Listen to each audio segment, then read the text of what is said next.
We all know there's a strong narrative and belief that Shai Gilgeous-Alexander is a quote-unquote foul merchant or flopper, and after Oklahoma City Thunder decimated the Minnesota Timberwolves in Game 1 of the Western Conference Finals, the talks of Shai being a merchant is intensifying, and now supposed basketball analysts are feeding into this narrative, but truthfully it's not legitimate in the slightest. Now in this video I'll be going over all 14 of Shai's free throws from last night's game, so we can see together if they are indeed fouls. But before we do that, I want to point out a few things regarding this topic. For starters, Shai this season averages the most points in the NBA if you completely remove free throws, and the average number of free throw attempts per game for players who average 30 points for a single season is 10. Meanwhile, Shai shot just 8.3 free throws a night this season, which definitely doesn't sound like special treatment or emergent to me.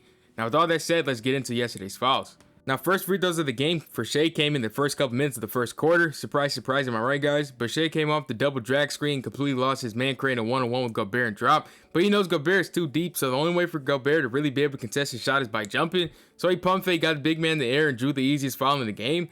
People will complain about that as if Kobe and D Wade, guys like that, didn't make a living doing the same play. But I guess it's not fun when Shai does it. Now, next foul occurred just a few minutes later, and yeah, this one doesn't need explanation. McDaniels literally grabs onto Shai's back, but again, that's just the pressure that Shai puts on you. He's very slippery and his strength is incredible. So when he's going downhill, changing paces and lowering his shoulder, he puts you at your mercy.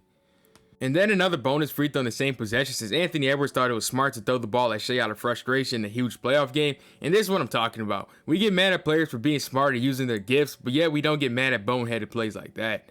Next foul for Shai came a few minutes later, and this one was super obvious as well. Shai gets the switch he wants onto Randall, and right away Randall's out of position. I wish I had a different angle, but you can see his left forearm is quite literally extended, and Shai, being the savant that he is, knows that if he explodes up, it's going to be a foul every time.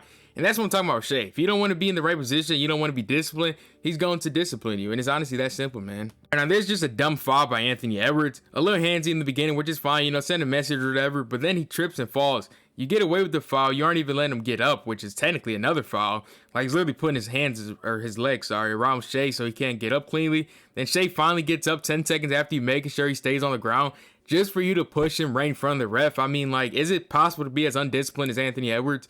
Like, that's 3 free throws today that he gave Shai on plays where Shai didn't even have the ball in his hand. I'm not sure if Shai's in his head or not, but I mean, come on, man. You got to be smarter than this. It's a playoff game. Yeah, we're not going to get mad at stuff like this. We're going to get mad at Shai being smart, drawing fouls instead of people just being dumb and giving up free points. Now, this was the foul that got Jaden McDaniels fouled out. Honestly, not much to say on this. McDaniels just simply couldn't keep up with Shai. The size up got him off balance, and Shai changed pace to McDaniels' surprise once again. So McDaniels pretty obviously pulled Shai's arm since Shai was about to go past him. And again, another foul. Is it cute? No. Are people going to be mad? Yeah, but it is a foul. Now, I missed the 3-and-1 Shai had today, so we'll go over those as well. And this one came against Anthony Edwards. And again, the change of pace is what gets a lot of these guys. Shai could just be chilling, doing a little size up or whatever, and out of nowhere he's just accelerating and he's super quick.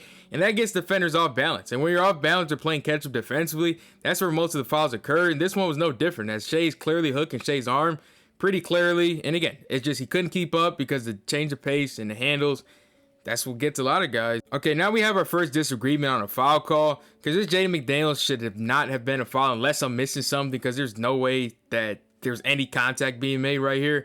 And I feel like there's plays like this that people think is just goes on every single time Shai plays basketball. Trust me, it's not like that.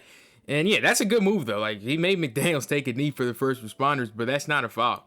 So we have one free throw that shouldn't have been attempted. If you want to remove that one free throw from Shai's total or the game score, I'm sure that would have made a big difference.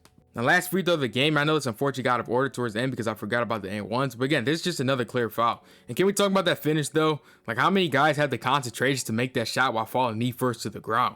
And again, I'll quit my glazing because that has nothing to do with the video, but McDaniels obviously bumps him, and maybe it was a bit exaggerated, sure, but it was 100% illegal contact. When somebody bumps you, it's up to the offensive player to really sell it and make the officials know that I got bumped. And I'm not going to complain when somebody is getting guarded illegally so they make it known. Like, that's just foolish in my opinion.